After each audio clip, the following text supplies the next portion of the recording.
نحمده ونصلي ونسلم على رسوله الکریم اما بعد. ناظرین کرام، امام الائمہ، کاشف الغمہ، سراج الامہ، مالک الازمہ، جناب سیدنا حضرت امام اعظم ابو حنیفہ نعمان بن ثابت رضی اللہ تعالی عنہ و ارضاہ عنا، آپ کا مقام و مرتبہ، آپ کی رفعت و بلندی پوری دنیا کے لوگوں پر آشکارا اور واضح ہے۔ حضرت امام اعظم ابو حنیفہ رحمۃ اللہ تعالی علیہ کی ولادت باسعادت کے حوالہ سے مختلف اقوال ہیں۔ پہلا قول یہ ہے کہ آپ کی ولادت باسعادت 61 ہجری کو ہوئی، دوسرے قول کے مطابق آپ کی ولادت 70 ہجری کو ہوئی، اور تیسرے قول کے مطابق آپ کی ولادت باسعادت 80 ہجری کو ہوئی، اور علماء نے اسی قول کو صحیح قرار دیا۔ امام اعظم ابو حنیفہ رحمۃ اللہ تعالی علیہ کے وصال اقدس کے حوالہ سے 3 اقوال ہیں۔ آپ کا وصال اقدس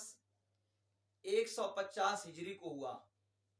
لیکن مہینوں میں اختلاف ہے۔ ایک قول یہ ہے کہ آپ کا وصال شریف رجب شریف کو ہوا، دوسرے قول کے مطابق آپ کا وصال شریف 15 شعبان المعظم کو ہوا، اور تیسرے قول کے مطابق آپ کا وصال شوال المکرم کو ہوا۔ امام ابن عبد البر مالکی رحمۃ اللہ تعالی علیہ، آپ کی کتاب میرے ہاتھ میں الانتقاء، اس کتاب کے صفحہ نمبر 191 اور 92 میں آپ نے یہ بات لکھی ہے کہ امام اعظم ابو حنیفہ کا وصال 15 شعبان المعظم کو ہوا۔ یہ دوسری کتاب ہے میرے ہاتھ میں، امام موفق بن احمد مکی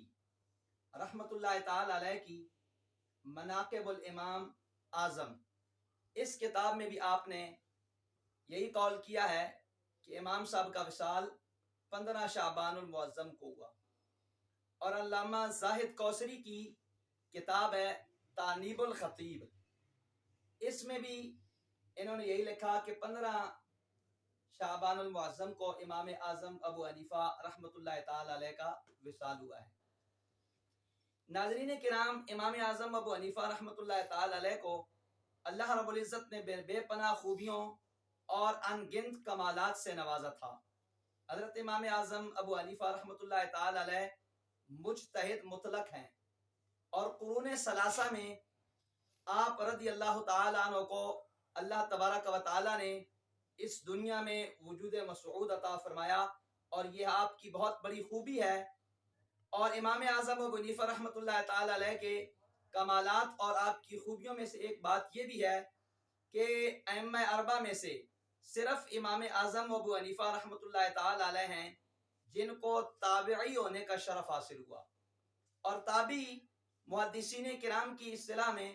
اس خوش نصیب مومن کو کہتے ہیں کہ جس نے بحالت ایمان حضور اکرم صلی اللہ علیہ وآلہ وسلم کے صحابہ کرام رضوان اللہ تعالی علیہم اجمعین کے ساتھ ملاقات کا شرف حاصل کیا ہو۔ اور حضرت امام اعظم ابو حنیفہ رحمۃ اللہ تعالی علیہ آپ کو تابعی ہونے کا شرف حاصل ہوا، جبکہ دیگر ائمہ ثلاثہ جو ہیں ان کو یہ شرف حاصل نہیں ہوا۔ متعدد محدثین کرام نے، مورخین نے، جلیل القدر ائمہ اعلام نے اس بات کی تصریح کی ہے کہ امام اعظم ابو حنیفہ رحمۃ اللہ تعالی علیہ کو تابعی ہونے کا شرف حاصل ہوا۔ سب سے پہلے میرے ہاتھ میں کتاب ہے مناقب الامام ابی حنیفہ۔ اس کتاب کے مؤلف ہیں شمس الائمہ ابو الفضل بکر بن محمد زرنجری رحمۃ اللہ تعالی علیہ۔ آپ کا سن وفات ہے 512 ہجری۔ کتاب کا صفحہ نمبر ہے 95۔ امام نے عنوان قائم کیا وَأَمَّا الْفَصْلُ الثَّالِثُ الَّذِي ذَكَرْنَا هَلْ كَانَ مِنَ التَّابِعِينَ۔ فرماتے ہیں تیسری فصل